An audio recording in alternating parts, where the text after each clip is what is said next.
You just gonna answer their questions. Hey, how you just gonna talk to them. That's all you're gonna do, talk. And why they sending money. Let me show you this damn thing I just saved. Cause you playing, I'm tired of talking. I'm not really here. Let me show you. Let me show you what this boy just made. So that man Constantine just didn't want to pay out you. He was only live for like 45 minutes. Check how much bread this man made. I'm gonna beat your ass. Alright, check. Let's see how much we've made. Okay, we got 3 million viewers, 3 million! 725,000 diamonds, 21 million likes. Let's see how much we finesse. Watch, one of them is 5,000. See, this here is two different things. That one say what? That first one says something, and that one says something. But it's two different. This one here says 5,000, and that one says $7,184. About $15,000 in 45 minutes. Forget that he's been out for years. Forget that he's been doing this for years. Forget that he's well known. Forget that he has a big following. He is a dude, you a girl. He is ugly, you beautiful. That's gonna jump. That there is gonna trump all as long as he been out. So 45 minutes, homegirl, come on, stop playing. You think I'm keep sitting up begging you to get online? I'm finna start this goddamn account and make up a name for you. I'm finna make up an account for you, my damn self. You're gonna have several streams of income. Number one, you're gonna be a waitress. Number two, you're gonna have this GoFundMe up. Number three, you're gonna be doing TikToks. TikTok gonna blow other two out the fucking water.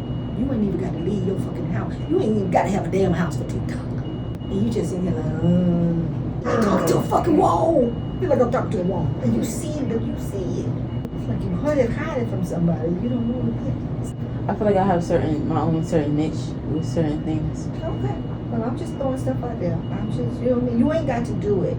But I just throwing out there. And the reason I keep reiterating your beauty is because I want you to capitalize on it. Is this South Georgia? It's like pulling teeth to get you to do this. Once you get that first date, you like, okay, I see why she got there. Can't stay on me. I see. So I'm sorry, I don't give a fuck about getting on your nerve. I don't give a fuck. Once you get that first date and you see how much money you make, you're like, oh, I'm so glad she kept on me. I'm so glad she made me do it. I'm so glad. Once you actually get that money on your hand, you're like, God damn. Then imagine leaving Hooters at the end of the day, and you got $500 or more dollars, and then you go across the street, and then you working at the damn restaurant in the evenings for like 4 hours, and you getting that bank. Every day you come home with $1,000, girl. That would be, in a year, $365,000 you don't make tax fucking free. Like your big sister, I'm finna be on your ass. You're gonna get your license and you finna start working as a waitress. And if any man come around you and you talk you into you giving him your money, you're a special kind of stupid. That's the first thing you need to look him in and stop walking, look him dead in his eye. Bitch, I don't know who the fuck you think I am or what you trying to do. If you think that I'm finna give you a penny, you lost your dick sucking asshole fucking mind. Get your punk ass away from me. I'm not finna give you not one goddamn dime of my motherfucking money. You better go find you one, cause this not it. This not it. And a nigga know that you a goddamn waitress and know you coming home with cash every day. Guess what he gonna have himself? Every day when you get out, we gonna make sure he's somewhere around you. And he gonna be love bonding you. Hey baby, trying to hold hands with you, kissing. I love you. As soon as y'all go somewhere to eat, you got to pay. Bitch, get the fuck on away from me. You in the goddamn way of a real motherfucking nigga with real pockets. He see me standing next to you. Your bummish ass. He gonna think I'm bummish. Get your fucking ass away from me. No. A real man ain't gonna have shit to do with you if he know you keep company with bullshit. So you can't never be seen with bullshit out in public. If you gonna fuck with bullshit, go to them. Don't let them come to you. Seen out in public with a bullshit ass man on beside you. Ain't nobody gonna take you seriously. Goddamn, a rich man be coming out the goddamn store. Goddamn, look at you. Goddamn, she beautiful. And then here come Nick ass coming beside you. You standing there talking. He be like, oh shit, bye. I'll knock your ass on sight. Ooh. I'll catch you around some shit like that again. As beautiful as you is. Then I'm gonna go to jail with a smile on my face. Clorox can't wash out. When I get out, I'm gonna find you and beat your ass again. Cause I went to jail. Cause you go to jail for your ass. What you have for breakfast? It was 2 pieces of bacon, a little bit of scrambled eggs. You want something else? You want Chick-fil-A burger? You want some Chick-fil-A? No, fries and a chicken sandwich. It's okay. With fries and chicken sandwich. Yeah. Lemonade too. Yeah. All right, be back. Hi, hello. I believe my friend received a call from this number. I was just trying to check to see exactly where from. This is CDU. It's for those under protection. Oh, you're under protection? Oh, okay. Okay, then never mind. Thank you. Oh no, it was this older woman. I guess you probably got her number or something. She said something about she's under protection or something, or she used to be on the CDU side. She was asking me, wait, what side was I on? So I guess she moved different sides. I was like, the CDU side. No, I called from the phone number because my phone goes in and out of service. No, she didn't say she was at the CDU side. She said that she was under protection. And then I was like, oh, and she was asking me, oh, what side are you on? She asked me, I didn't tell her my name or nothing, because I'm like, first off, this is weird. She calling late at night at your phone number. And honestly, it's weird because you was calling, asking for, the dude. Oh, snap. I didn't even know it did. I didn't know what else to say. I was just, I didn't say that. I said that I'm calling because I seen that basically she called my friend's number. I'm calling to see what this is. Oh, hi. Investigator Edwards, do you know Detective Freeman is here? Okay. Because they said that he was the detective assigned to my case now. Can you leave a message saying I'll be possibly discharged today? They had me here until I was put into so far a safe haven is supposed to have. I'm supposed to be going to one. Can you let him know that somehow, the lady that I was with, this random number called her late at night. We checked to see who it was. I guess the lady was able to tell that I was in Grady Hospital, and she was asking me what side I was on and stuff like that. Hello? Hey. Are we able to call from to see who that lady was? Yeah, but not from this number? Oh no, she was speaking before I was speaking. I just kept asking like who this was and stuff like that. And she was just saying, that she's under protection. I was like, wait, you're under protection? I kept mainly asking what she was talking about because I was confused with what she was going on about. Yeah, so I don't know who that lady was and how she got your number though. But she got moved. She's no longer under the protection. She left. Yeah, I think it was 8732. Did she pick up? You said what? You can hear it? Hello? Yeah, it was an old woman. Well, how did he get your number?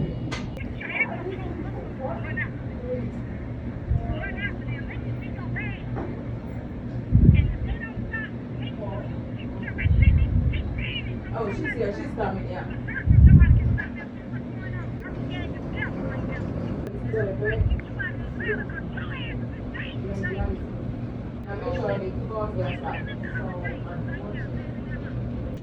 Hi, ma'am. Hello. Say that again? Did they find someplace for you to go? You said that you were gonna call and No, they were supposed to call you back in 10 minutes. no, I didn't receive a call. You gave them your phone number. They were supposed to give you a call back. The lady said in 10 minutes. Grady, crisis line, are you in a safe place? Yeah, this is Chpt, social work at Grady. I was calling because I had a patient who was seeking safe haven and somebody was supposed to call her back in 10 minutes and she said she never received a call. Okay, what county is she in? Fulton. Currently at Fulton County, we're at capacity, but I can advocate for her. So you guys haven't, because she's about to get discharged, so. I understand. We're currently at capacity in Fulton County, so I can advocate for her to different shelters and locate space for her so that she can call them directly. So we'll just give you a call back. Can I have a good callback number for her? Well, I have to talk to her and see what she wants to do because they're about to discharge her soon. My question, how am I about to get discharged and they didn't find me a place? So the thing is that over here, you can only stay for so long. You've been here since Friday. When I came, all the shelters were closed. They were expecting me to have admissions and be admitted and call people on a Saturday and Sunday. You was admitted over here, but you can only stay over here for so long. We can't admit you for placement. You have to have a medical. So you have to have a medical reason to get admitted to the hospital. The only reason why you're over here is because you didn't have some place to go. So they was giving you opportunity to find some place to go. But there was no medical need to admit you to the hospital, or she would have been on a floor. They said that I was over here, and they have me under a different name when anyone tries to visit me, because my situation as to why I came here in the first place. It's not because I didn't have anywhere to go. It's because I dealt with a situation where I was raped, and there was a situation where police is involved, and they don't have my name even registered on the thing when anyone visits me, because that's why they have me over here. And the social workers and everyone that comes in here, they're asking me about if I found something, but yes, I'm supposed to be looking at, of course, but no one's coming to me telling me that they were helping me, that they were trying to find a placement for me. They're just asking me what I can do. We don't look for placement for you. Okay. We give you the resources, and you're told to get in contact with them, because they're going to ask you questions that we can't answer, right? So, like, when they asked you, are you able to get from the top bunk down? Are you able to do all of those things? We can't answer those questions. That's questions that you would have to answer. So they want to talk to the actual patient. Even when I talked to them and called them in front of you, she asked me, were you there? Like, you can call. And I told her that you was here, right? But the thing is that we don't call for placement. That's the patient's job. We give you the resources and connect you with who you can get in contact with. But this is only a 48-hour type of situation. And you've been here since Friday. Yes, so they're getting ready to discharge you. But we can say you don't necessarily have to go to a DV shelter. You can go to a regular shelter. No, I understand. You guys said you give certain people for a certain time frame. And I was brought in after 8 p.m. It was Friday. And no other shelter was open, so that's one day of where I could not call shelter. But they don't look at it like that. I know. I'm just saying it was one day that I could not call shelters. Saturday, Sunday happened, so that's 3 days of me not being able to call shelters. I called them. One answered, but she was full capacity. That was Serenity House for women's, and the others weren't answering. They was telling me to call only on Mondays through Fridays. Then Monday came and I was calling. The Salvation Army requires payment, and I would not be able to get into there. Then also I was calling the DV place, and they were telling me that they were going to call me back if there's in regards to if I fit the qualifications. They never called me back if I fit the qualifications. And then now you called today saying they're so-called full. So now I'm finding that out. So she never told me that they were full. She just told me that she'll call me back if I met the qualifications there. And now y'all are saying that discharge is today and stuff. I just don't feel like I was given the most appropriate time to thoroughly call, because it doesn't make sense. How am I gonna telling me to call on weekdays, the weekends, and no one's gonna answer? Well, so a DV shelter is different than a regular shelter. A regular shelter you couldn't call on the weekend. No, I know a DV shelter, but I'm saying a shelter in general, because the list I was given was just all shelters. There was some that was DV shelters, but none of them answered. I called all of them. I mean, I don't know what happened on the weekends. Yeah. But I mean, shelters are first come, first served. Yeah, but all those other shelters, the ones that first come, first served, I cannot leave here to go and see if I can admit myself. I will be discharged if I try to go over there and see if I can. There was a few shelters that I would have to be there in person. Yeah, so all of them you have to go there in person. Yeah, and I can't do that. So I have to call those that I can do some phone interviews on and try to talk on the phone and see if I qualify. But if I'm calling them, but then they're not contacting me back, then that leads to me having to call other places. But each other place I have to require to be there. And again, like I said, I'm being told to call these places, but it's the weekend, or it's when I came, it was after 8 o'clock p.m.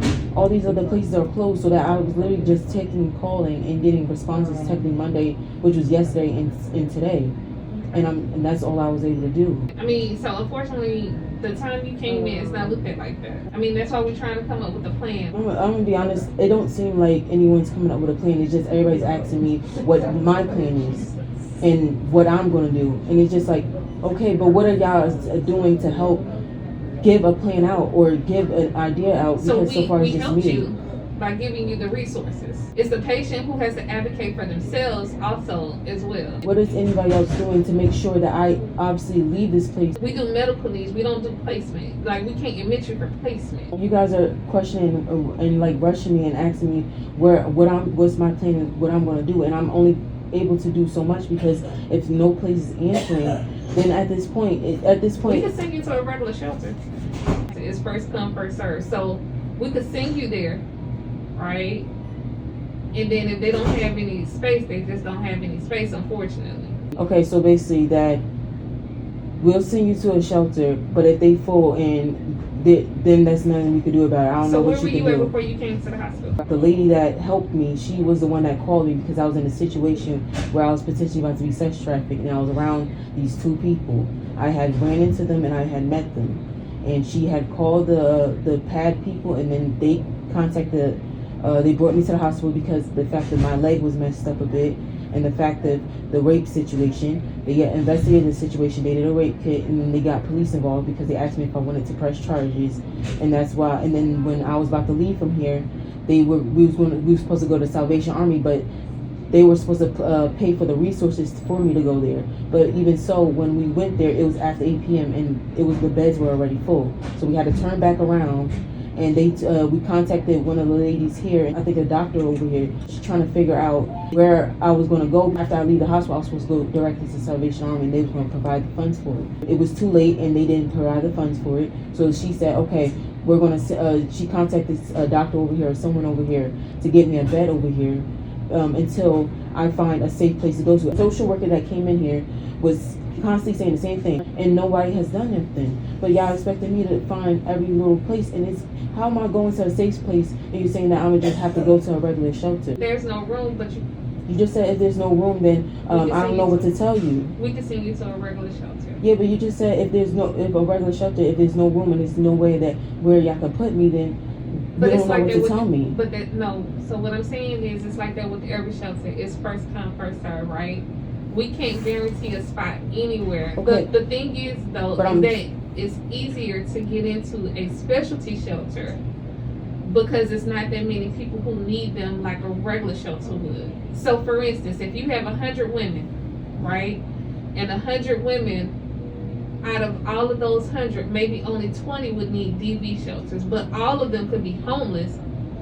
But because only 20 needs DV, then it's easier to get into a DV shelter because those 100 people won't need all of that.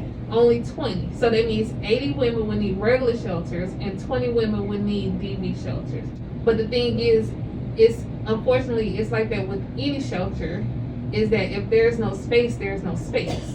But because those are specialty shelters, they don't have a lot of beds. What I'm trying to say is, if every social worker has came in here for the past days, kept saying that they will find a safe place for me to go to, and I won't be discharged. But you're saying that if we go into a regular shelter and there's no place for me to go because there's no availability, that you don't know what to tell me. So basically that's saying... No, I'm telling you is that if there's no space, then there's no space. Yeah, that you don't know what to tell me. So if there's no space for me to stay there, then look, we tried. I don't know where you're going. That's literally what you're saying. So the question would be is, where did you come? Because from the notes it was saying that you had some support, right?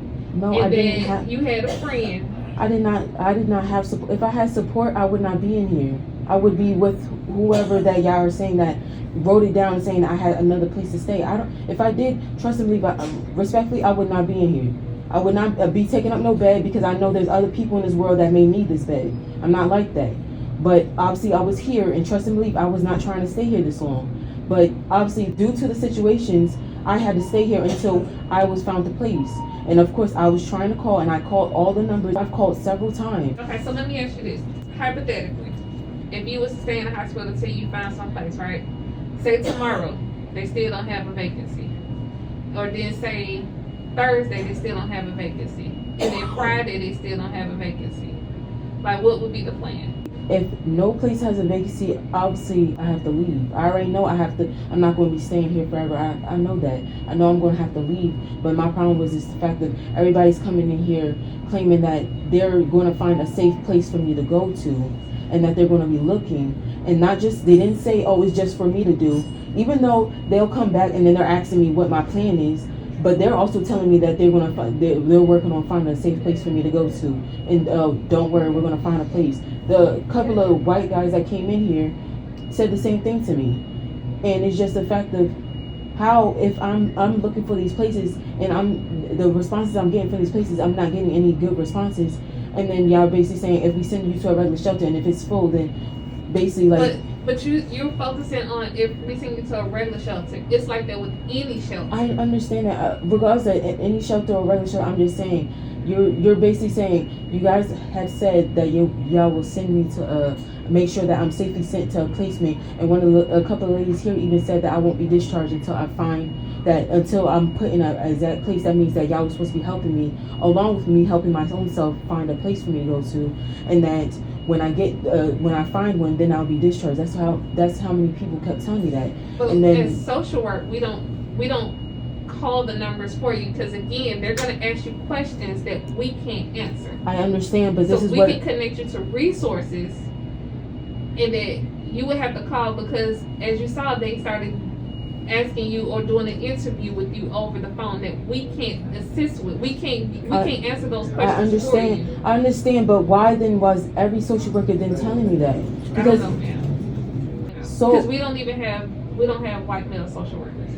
There was literally two white males that came in. They could be physicians, but we don't have them as social workers. There was a black lady with short blondish hair with glasses. She came in here yesterday saying the same thing, that, oh, you don't worry, you won't be discharged until you have a place to go to. They are not able to kick you out and put you out on the street, and especially due to the situation that you're even in here for. But at the end of the day, like I said, you guys want to discharge and do all that, that's okay. I'm not about to sit here and tell me that, oh, if there's no place, a regular shelter or a shelter in general, and they don't accept you in, then we don't know what to tell you. You're going to have to go somewhere. No, so I need you to use the word that I use. No, but that's literally what you're saying, though. But how you're interpreting and what I said is two different things. I understand. You're saying it in a different way, but you're trying to say it in more of a nicer way to sound exactly like what I'm not saying. That's what you're saying. It's basically, you're literally saying, if we put you to a shelter and there's no response and there's no open availability, we don't know where to tell you, because we're not going to be able to help you, because, hey, if it's not no open availability, then you're going to have to find somewhere to go, because we did all we could do. That's what you're saying. So let me get the other case manager in to help with that. Hold on just a second. Yeah.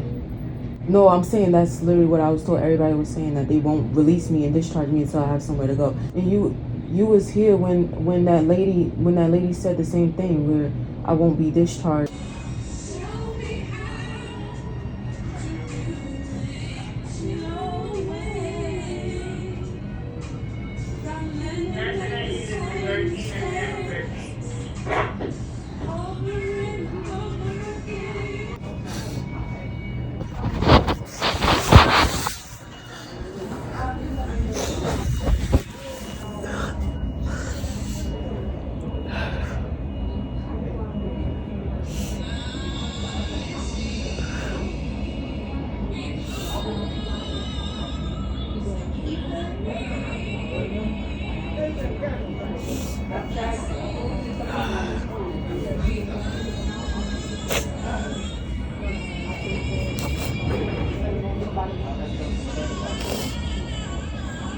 Is that your phone right now? You okay? Mm-hmm. Okay. I'm just tired, bro. In the span of a freaking week, I got raped. It's almost sex trafficked. Slept in a crack house. Went to the hospital after getting almost sex trafficked. But it was by a guy and a witness in a daggone crime. I I ended up accidentally trespassing the property and I didn't even know I did. My life is like literally just at risk. My freedom. I thought someone else's life was at risk, like their freedom was in my hands because I don't have to report them for rape. Now my life is really at hand. Not only is he gonna get arrested for what he did to me, but now I might be arrested for the crime. I said something that same day. I told the detective Edwards, along with another detective, the guy stole property. I didn't even know. I thought that was his home. I thought that was he said that was his apartment. He has a bando in Bankhead. He said that was his. I'm good, and you? Okay, so they're releasing you? Yeah. Okay, so right now the only option I probably have for you is the place that we talked about yesterday, Covington House. Mm-hmm. Are you open to going? Are you able to ask them how long I'll be there for? Like, because I remember I called them and they was talking about sleeping on the floor, like on a cot thing, and they was saying that the only spot we have is like sleeping like on a bed on the floor, and they was saying that if this girl doesn't come, then you can come and basically take that spot, and then they were saying that the spot on the floor is only for a few days, or you just stay there. Well, I explained to you that wasn't going to be permanent, the spot in the hallway. Okay. That's not a permanent thing. When you get there, she said that there was going to session and stuff like that. And then, as a bed become available, they'll move you to the room. But that's not a permanent thing, That's like an overflow, in other words. No, I know that. Okay, so I know that sleeping on the floor is the temporary part, but I meant like, when I called before, they were saying that you sleep on the floor for a few days and then you have to you leave or something like that. Let me call them. Clarification on it, okay? Yes, I'm actually calling for my client. She's here with me. I think she made a phone call and she spoke with someone on yesterday regarding intake. And I'm trying to find out. I'm trying to follow up on that.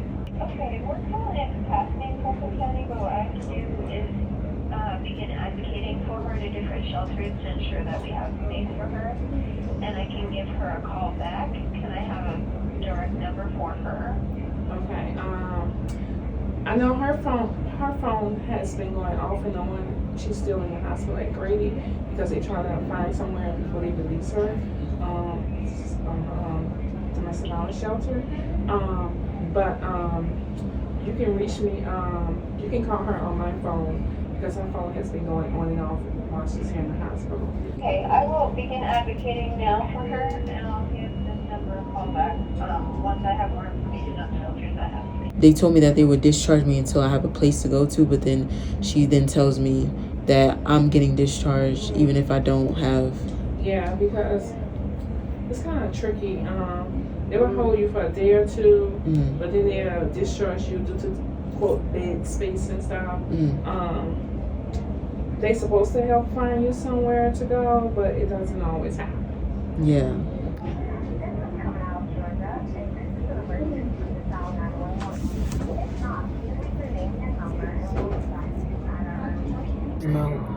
Saying, I need you to get serious right here, right now. And it's just like saying, calling me on the phone, because there was a lady that called, and she called her phone number, and she called the phone talking about something. She was a patient there, and she was asking me what side of the hospital I was at, and I said CDU. Before I even said that, she was saying how she was under protection. I was asking her, why you call this phone number? Tell me why she tells me to call that lady's phone that called her. You call her. Why are you telling me to call? I called, and then all of a sudden, that lady, she's mumbling and stuff. But I'm not about to allow nobody to strike fear into me where you got me running from a location that I was intentionally trying to go to. I clearly came here for a reason, for school, and find a place of stability. Why in the hell would I run from here? PAD program, they would even pay for your flight if you felt unsafe in the location you're at. They'll send you to a location of a safe place even if it's in a whole different state. She said, I don't know if you're scared, but if you're not scared, you need to be scared right now. You need to have fear in you right now, because those people are looking for you. She literally said, any person that peeks in the room, you need to ask them for their badge information to make sure they actually work here. Check their badge and try to take a picture of it. Record their faces. I'm just sitting on the phone quietly. I'm like, and tell them your situation, how there's someone out here looking for you, randomly calling. They called your phone, not me. You are afraid for your life, and you need to make sure that everyone that comes in here, because they're going to come in here, they're going to walk through here. All they got to do is call on the phone, walk through here, find their way through here. You can't. You literally, when you look for me and you try to call me by my name on the list, it doesn't even show up. They have nicknames and code names for each person. She's like, all you got to do, you already told them the location you're going to. Next thing you know, they're going to be walking through the hall. All they got to do is keep pushing open and opening the curtain and looking for you. And all it takes is that to open the right curtain, and then boom, they're going to be shooting at you. Why in the hell would they allow somebody to be walking around looking through people's curtains? Bro, this lady sounds like my mother, trying to profit off of me, telling me that when I do this waitressing job, like trying to control every little thing I do, telling me to go for this waitressing job. And when I make money the first day or the first week, take a picture of my money and show it to her. You just said not to ever trust nobody, never tell people how much you make or how much money you make or what job you're working. Why in the world would I then take a picture of my money and show it to you? I literally only known you for a few days. And then going off on the phone, like, in a sense, trying to put blame on me as in, oh, you must have told her this and that for her to know.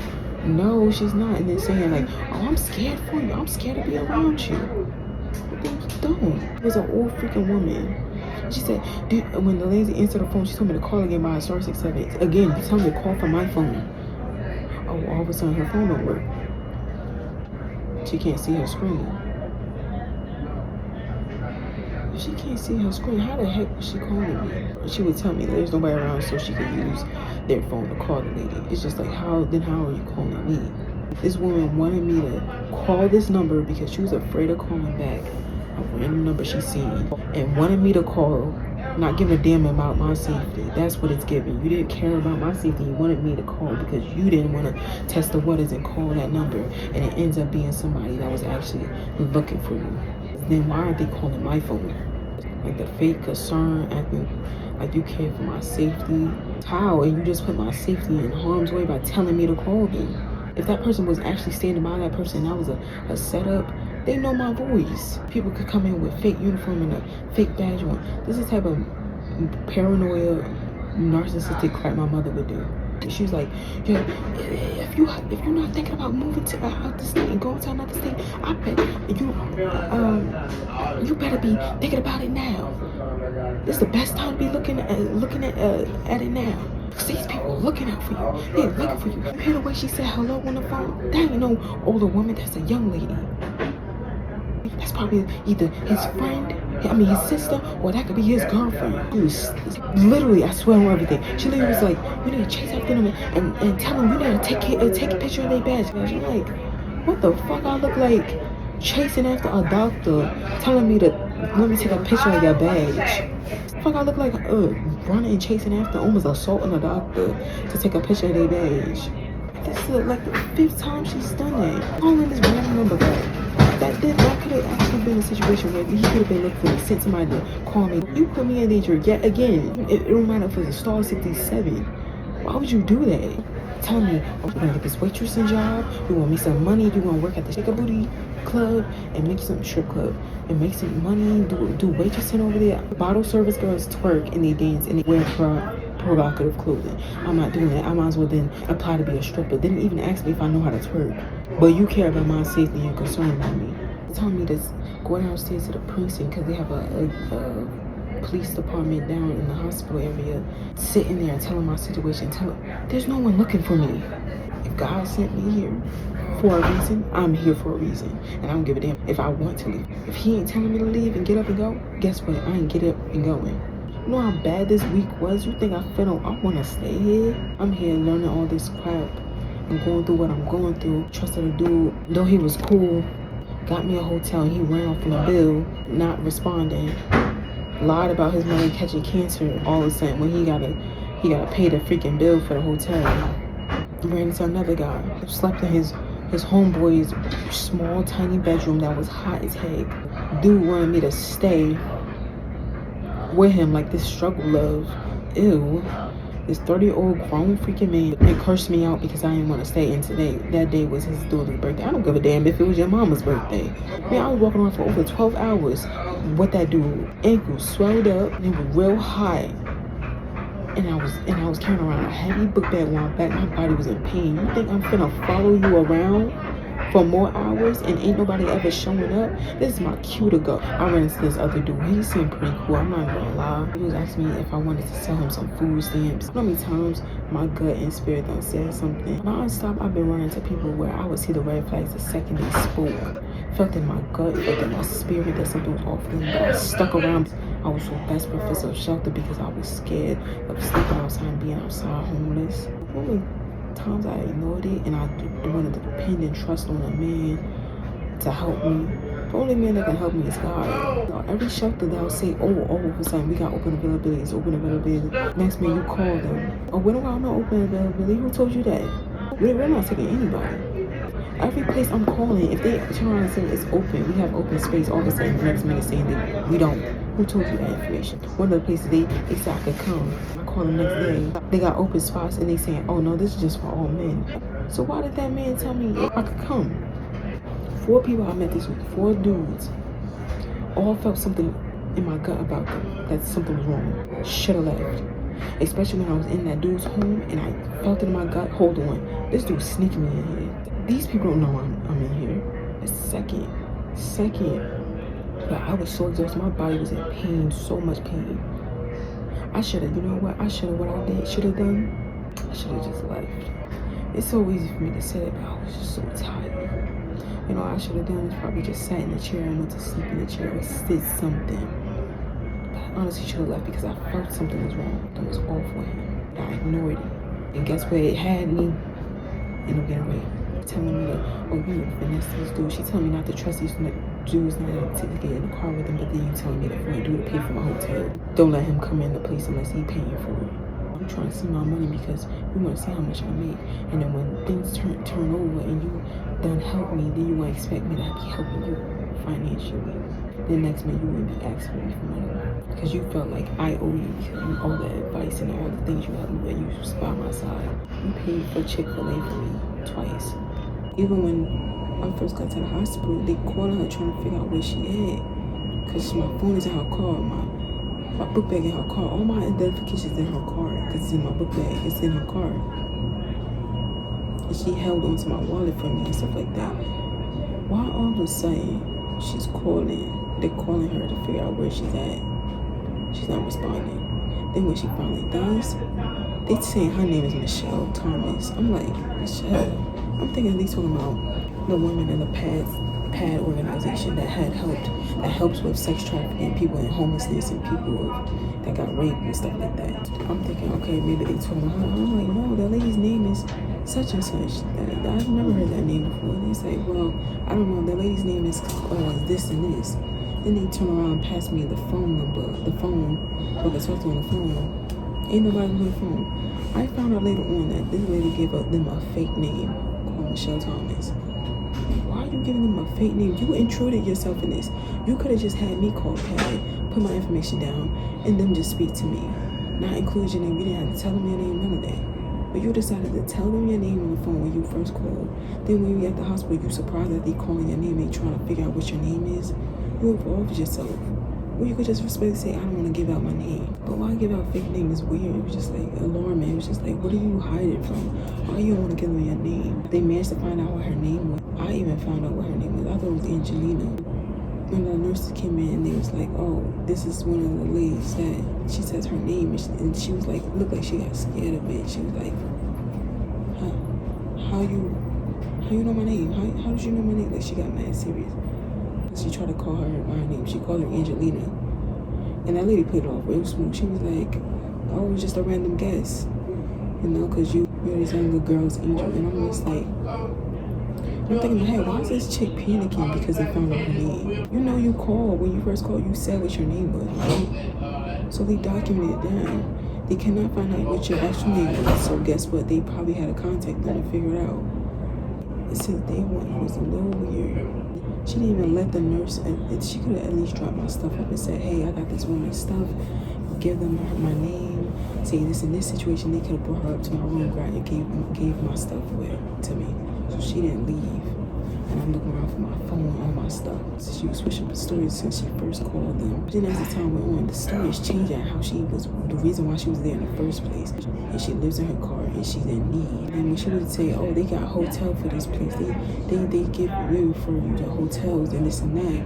And then she like, dang, maybe I should call for myself. You just called these people because you felt like I was getting sexual and then you found out I was raped prior to that, literally the day before. But then you're saying comments like, I should call this for myself. Maybe I need to go ahead and see. She's like pretend and say this and that. She said something or hurt myself or do this and that just to get me a nice place here. You think I want to be here? Yes, no place to go, but it has to do with a rape situation. That's why I'm here. I'm not here for nothing else. You think I want to be in a hospital bed and I'm getting nurses checking up on me every 20 seconds? Asking me to say the story of how I got here in the first place. It's very annoying to keep going over something that's traumatic. You have to keep going in detail and y'all ask me over and over again. You think I want to live with that? You think I want to be eating this food? No. I want to go and eat whatever I choose to eat. But I'm here. I'm going to be grateful for I have a bed and not sleeping outside. But why in the world they're making a comment as if, oh, well, I'm going to see you later and I'm going to go back to my car while you're in here. When I'm in my hot car, you just think of me and like trying to joke. And I'm like, that don't seem like a joke. Like, she like to be saying it more than once. And then when she'll come in here, she's mentioning like, oh, I could take a shower here. I could take a shower here. No, you can't. That's for the patients to take a shower. Like trying to use the opportunity to come here like she's coming for me just so that she can benefit and do it for herself. Okay, let me come here for this person, but then while you're there, the only thing you're focused on doing is let me make sure I got a shower. Like you're not coming here to visit because you're concerned and you're wondering if I'm okay, and then you're doing it so you can get a free shower. Come here, eat some of my food, and then chill with me, and then you leave.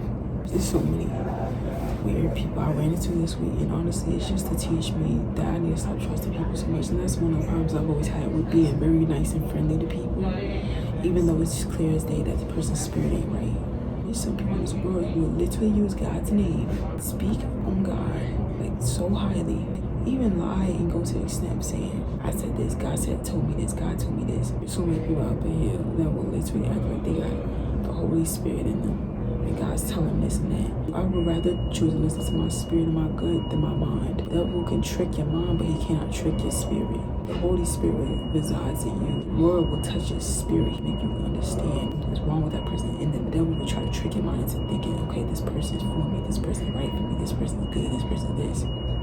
Even he can trick your heart, because your heart's then following your thoughts. The devil's trying to control it. So that's what your heart's going to fall in line and try to feel what your mind is thinking. What he cannot do is control your spirit.